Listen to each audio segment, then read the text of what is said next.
तो सर महाराष्ट्र के बीड़ की घटना नजर सामने आ रही है। जिलेटिन के माध्यम से ऐसा बताया जा रहा है दो लोगों को गिरफ्तार किया गया है। देखिए देखिए ये सारी चीजें जो है ना रोजाना मुसलमानों के खिलाफ रोजाना नफरत भरी बातें करना, ये उसी का नतीजा है।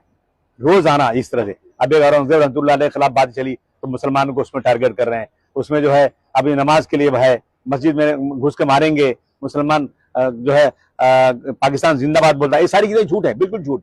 लेकिन इन सब चीजों को लेकर के आम इंसान आम हिंदू के दिलो दिमाग में जब बड़ी बड़ी कुर्सियों पर बैठे हो मंत्री मुसलमानों के खिलाफ इतना जहर उगलेंगे तो आम आदमी ये सोचेगा कि इनके खिलाफ मैं क्या करूं, मैं कैसे लाइनें बढ़ूं। उसी का नतीजा है। मैं समझता हूं ये नफरत का नतीजा है। जो लोग ये कर रहे हैं ना उन पर सख्त कार्रवाई होना चाहिए। मैं समझता हूं कार्रवाई वैसी नहीं होगी जैसी होना चाहिए। आदिल साहब, ईद से पहले ठीक पहले ये ब्लास्ट हुआ है। क्या आपको लगता है कि जो देश की गंगा जमनी तहजीब है उसको कहीं ना कहीं अफेक्ट करने की कोशिश की गई है और पर्पसली किया गया ईद से पहले? देखिए गंगा जमुनी तहजीब को खत्म करने के लिए तो लगातार काम हो रहा है ना। जब मैं घर के टेरिस पर, जो मेरे बाप की जमीन है, जो मैंने बनाया, मेरा घर है अपना, उस पर मैं नमाज नहीं पढ़ सकता, ये कौन सा कानून है? लगता है कि डिक्टेटरशिप आ गई है। लगता है वो जमाना फिर आ गया जब राजाओं महाराजाओं का जमाना था। वो जो बोलते थे वो कानून बनता था। लेकिन वो याद रखिए कि इनको हमने वोट देकर बनाया है। हम इनके रियाया नहीं, प्रजा नहीं है। हम इनको चुन करके लाने वाले, हम मालिक इनके हैं। लेकिन ये लोग अपनी मनमानी जो कर रहे हैं ना, इन चीजों का नतीजा है ये जो हो रहा है। इमरजेंसी आ गई है सर देश में वापस। अनडिक्लेयर इमरजेंसी है, अनडिक्लेयर हिंदू राष्ट्र है। अमित शाह ये कहते हैं कि वक्फ बिल जो है इसी सत्र में आएगा, कुछ लोगों को इससे परेशानी है, तो हम क्या करें? नहीं, वक्फ बिल जो है मुसलमानों की प्रॉपर्टी है। हम उसका जबरदस्त तरीके से उसका विरोध करेंगे।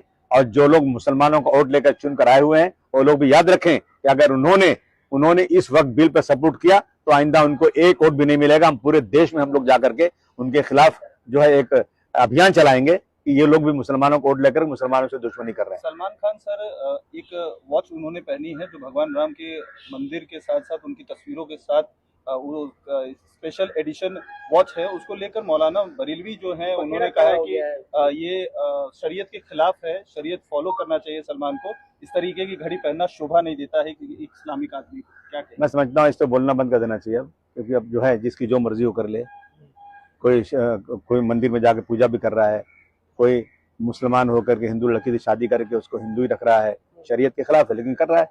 आज़ाद देश में सब आज़ाद हैं, हमें कुछ बोलने की जरूरत नहीं है। सलमान खान जो चाहे पहने, जो करें। वो तो हमेशा गणपति की पूजा करते हैं, गणपति बिठाते हैं और गणपति मुसलमानों को मना है। देखिए ऐसा नहीं कि हम उसके खिलाफ है, लेकिन मजहब कुछ सिखाता है ना, उन चीजों को मना है। मूर्ति पूजा करना मना है इस्लाम में। अब वो कर रहे हैं तो उनको मुबारक हो, करें वो जो चाहे करें। कल ईद होगी, कोई पैगाम देना चाहेंगे?